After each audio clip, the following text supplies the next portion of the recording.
আওয়ামী লীগের নেতাকর্মীদের বাসা ভাড়া দেওয়া নিষেধ। আওয়ামী লীগ যারা করেন, যারা আওয়ামী লীগ সাপোর্ট করেন, তারা কোথাও বাসা ভাড়া নিতে পারবে না, এমন একটি নিউজ দেখলাম। আর মাইকিং করছে নাকি পুলিশ।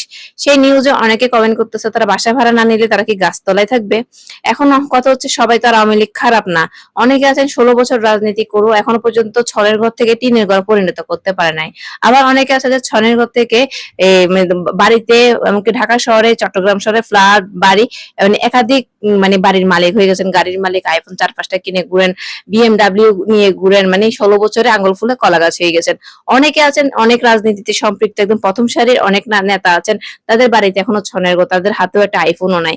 এমন নেতা মানে সৎ আর অসৎ, তাহলে অসৎ যারা আছেন তাদেরকে বাসা ভাড়া না, তাদেরকে গ্রেপ্তার করে বিচার করা উচিত।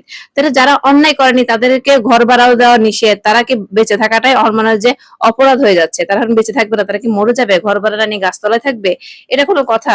মানে কি হলো বুঝলাম না, তাদেরকে ঘর ভাড়া দেওয়া নিষেধ। আপনারাই বলেন এটা কি ঠিক?